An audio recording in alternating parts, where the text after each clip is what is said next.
Hey, what's up, fam? The 2 week break is over, so I'm going to be able to get through all of these nicely shown jump chapters. And, hopefully other people will pick them up as well. Some of these new ones I think are really good. I mean, there's only a couple new ones, but still pretty good new series. And I've been really liking a lot of the new generation shonen manga.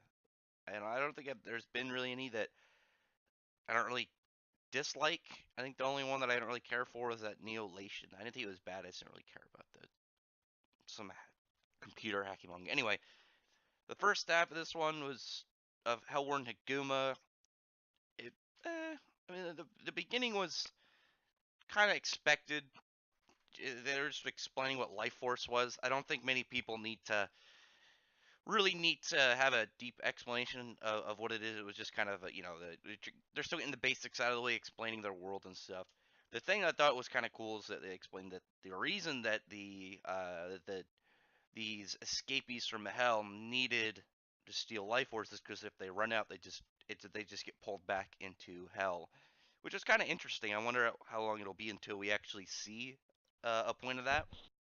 It makes me kind of think of if anyone remembers in Bleach when who was it the hollow of the guy that killed that kid's mom and then turned him into a bird or put his soul into a bird, and then eventually, we see him get pulled into hell, even though they never did anything with hell really get into Bleach canon.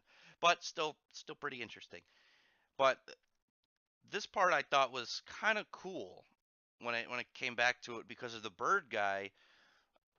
I found his reasoning kind of interesting, but it's opened up some form of new character and an explanation. You can't really say growth since it's so early and we still barely know anything about Guma. Is well, this guy's like shooting his weird arm cannon that has like these weird fleshy. And I don't know if I'm gonna say bullets. They look more like cannonballs. That he's like, why are you only targeting old people? And it was weird to have a villain this early on have some form of impression, like any form of like not just I'm a evil bad man impression. And he's like, I don't really like stealing life force from young people. They got a whole life ahead of them. It makes me feel bad, but if you steal life from people who are already like, on their way out, no one's really going to notice and they probably won't care as much.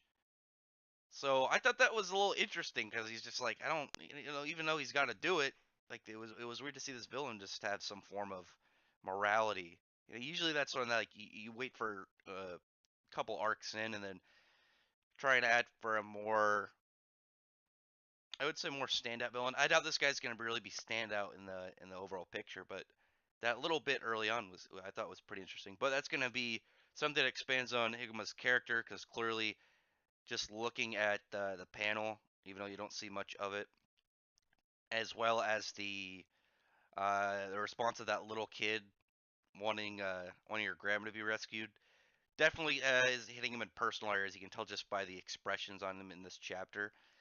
Probably has something to do with like maybe his grandfather.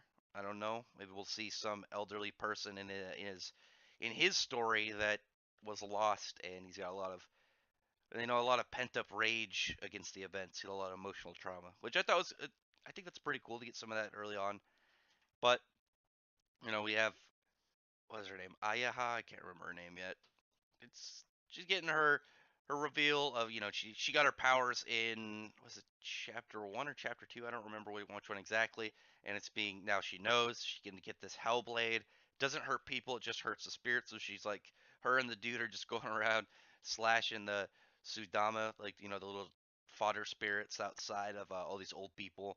It's probably really awkward to do if you've never done it before, just like to try and swing hard enough to kill these things and not just like have that image your mind you're gonna actually like cut one of these old people in half. And then the chapter ends pretty much just Iguma pulls out this sick Kanabo, I believe, those big ogre like clubs. And I thought that this was really cool and I picked this one. I was gonna use the one where the Diamond Raven guy was just like, I decline. He just doesn't want to listen to me, he wants to get ready to fight. But I really like this one because even though I like, swords are really cool.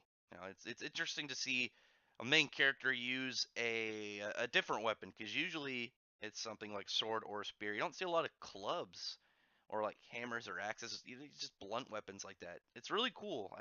I know it's probably not really, people are gonna be like, why? But I thought it was pretty interesting. And I think that the variety, the simplistic variety so far that Higuma's gonna have with his powers is pretty cool. I like that. I'm wondering at what point he's gonna get maybe some form of weird power. But right now, it's just so far he's got these. He just got different weapons, and they just are different types of weapons that will have different uses. Obviously, here he's hitting an attack back at the Diamond Raven guy.